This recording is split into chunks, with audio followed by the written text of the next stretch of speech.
North Coast 500 is Scotland's answer to Route 66. The 516-mile loop round the Highlands was intended to attract more visitors and trade to lesser-known parts of the Scottish countryside.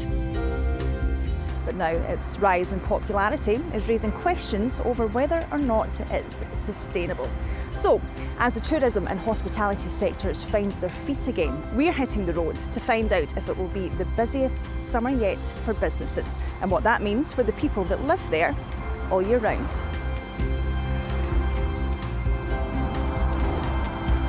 So far, so good.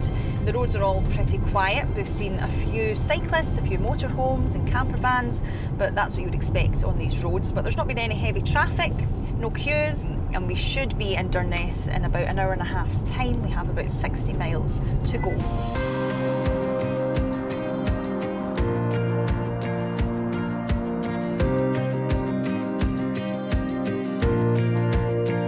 While this is one of the most remote parts of the Scottish Highlands, it's far from quiet. In fact, this car park can hold 300 to 400 campers every single night in the height of the season. Kris is a plumber, but with tourists flocking here, he spotted an opportunity for a new business venture. Here you go. I've just recently opened Smoo Cave Pay and Display car park and laundry. I've seen it as a vital service needed. I've lived in the area for the last 20 years and I've watched it get busier and busier and busier. I reckon there's about maybe 2.5 million people coming this year. I don't think we've ever had that volume before. What problem can that bring to smaller areas, small villages? Crowded roads, increased demand on infrastructure, lack of sewerage points and just capacity. I mean, there's I think up to 400 people in Durness and there can be more than that on the campsite in an evening.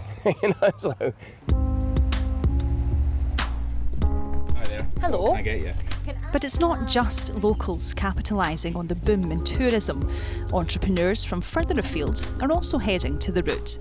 Andrew and his partner struggled to find work during lockdown and decided to open this food van just 2 months ago. There you go, my love. We both stay in Edinburgh, and unfortunately Edinburgh's full of competition, so it's not great for new businesses. We thought, where's going to be quiet for competition, but busy with trade?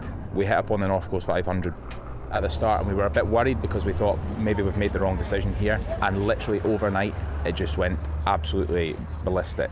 Today, you've probably seen it as it is, it's busy, and we ran out of food.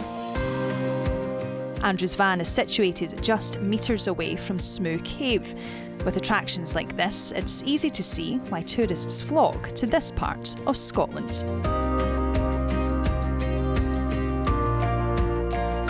Why are you travelling the North Coast 500? It's something my husband's wanted to do for quite a few years. We've put it off, obviously, because we've always gone abroad, and this was just the ideal opportunity. We've absolutely loved it. Are you using a motorhome?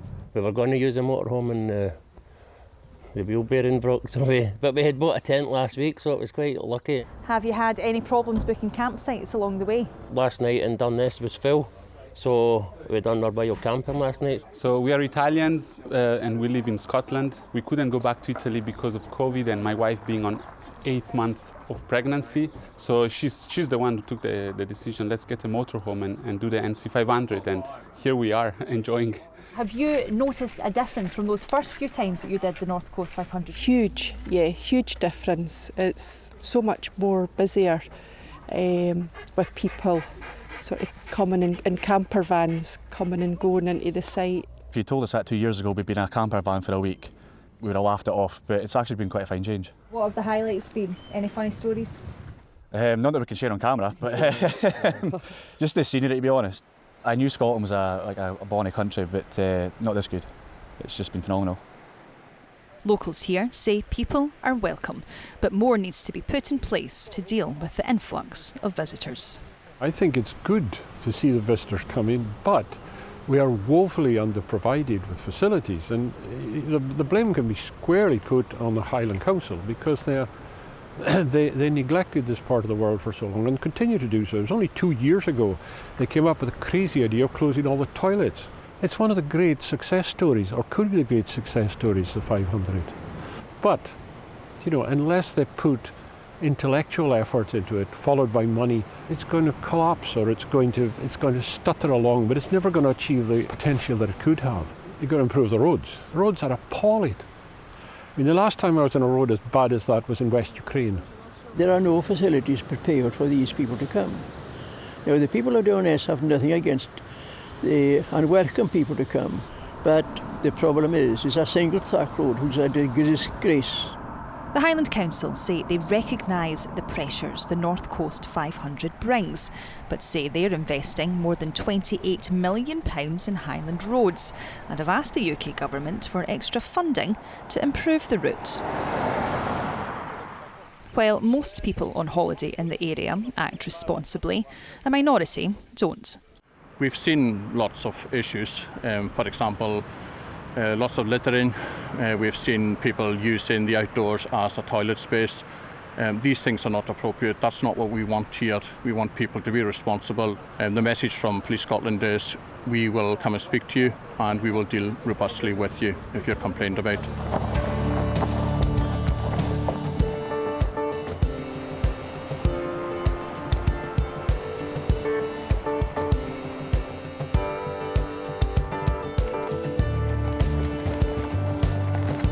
Well, that's me just arrived in Betty Hill. It's quite late at night. It's about an hour and a half drive from Durness. We had wanted to stay there, but since we only tried to book a couple of weeks ago, everywhere was full.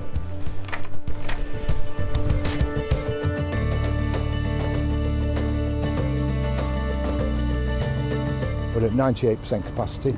The odd couple of percent, we might get the odd passing trade, but everybody's pre-booking now in advance. Carol runs the hotel we stayed in. This year, he says he's seen a real change in the people coming to stay. English, lots of them coming up. Lots of Scots are coming up, and there's not a lot of Scots that have been north of Inverness. And they're starting to come out now, and they're amazed at, I mean, you just got to look at the view.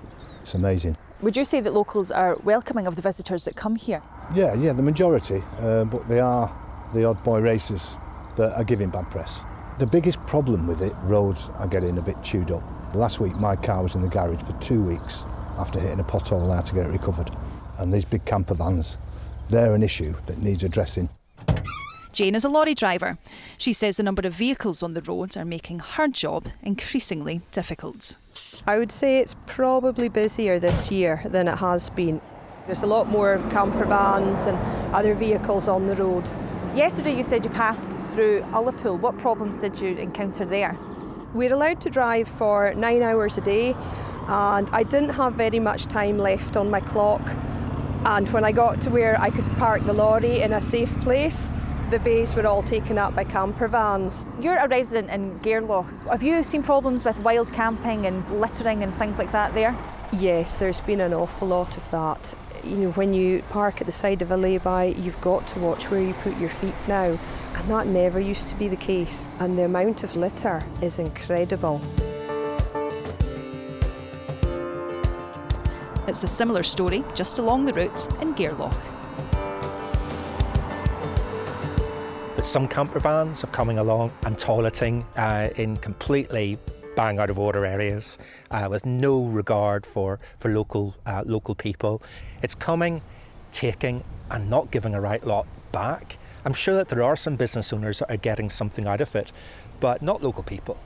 Why can't you have, okay, if you're going to come, pay 50 quid to do the North Coast 500 and allow that money to go back in, and you need that badge on your windscreen for a permit to do the North Coast 500. Might be difficult to police in that, but give something like that an opportunity for money to be put back into the local community.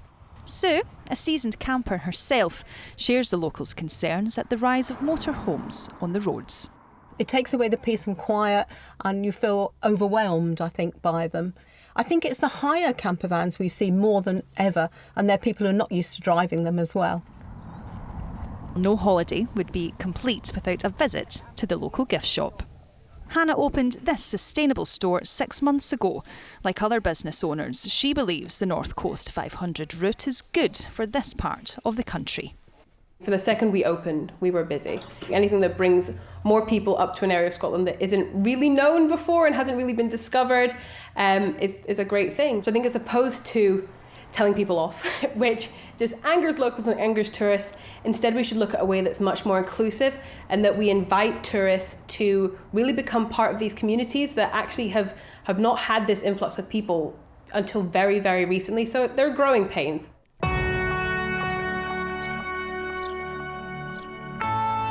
Well, one thing you can't book when choosing to stay in Scotland is the weather. But luckily enough for us, the sun's decided to make an appearance today. From speaking with different businesses, it's clear to see they're glad of the custom the North Coast 500 brings, but they're also keen to stress that they want to preserve the beauty spots that bring people to their areas.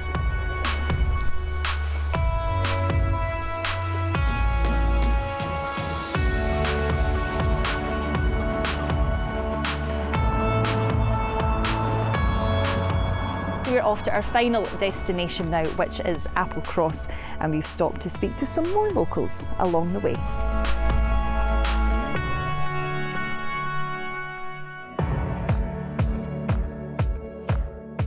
The road into Applecross is notoriously difficult to navigate. Winding single-track roads like the Ballyachnaba can be daunting for visitors, and locals say it's not fit for purpose. It's far, far too busy. Judy runs one of only 2 restaurants in the town. The condition of the road is disgraceful at the moment. The broken edges. Last week we had 7 punctures in one day. We may be going for hospital appointments, we may be going for a train, and your journey time is literally 100% longer than what you would expect it to be. Porsches, Ferraris, and they want to race round the track. And the place is not suitable for racing. I mean, you hear them some days just revving down the hill, and not them bikes too, motorbikes, and just to respect the community. There's talk just now in Applecross of people maybe holding a ballot to see if they want to be taken off the route. There's good things with it and there's bad things. It's like anything you have in the area. We do need tourists in Applecross. I mean, it's always been popular, but it's just got more popular, and because it's a small community, they just can't cope.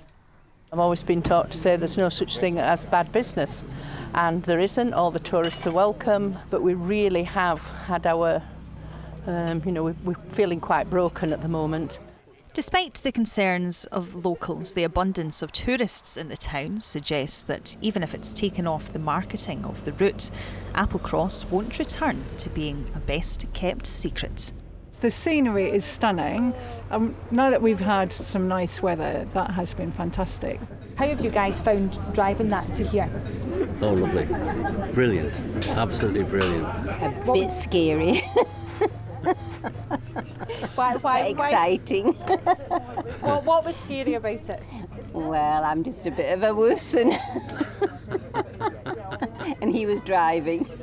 I think it's nice to explore our country a bit more, because usually you would just go, off to wherever, like Spain or something. You don't actually go around Scotland at all, so it's nice just to adventure through the Highlands a bit. It's nice to have something that's quite relaxing. You don't have to go to an airport or anything. Yeah, I think the weather's definitely the thing that's different about this at the moment, but I don't think that's going to last forever.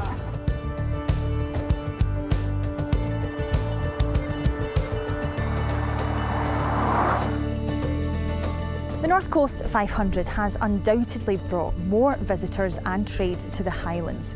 But from speaking with these communities, it's clear to see that for them, tourism is a double-edged sword. Almost every business I spoke with said they welcome the custom the route brings in. But for the people who live in these areas all year round, the positives are less obvious. But both parties are calling for the same things. They want better infrastructure, for people to educate themselves about the areas before they come, and to respect the surroundings that draw people here.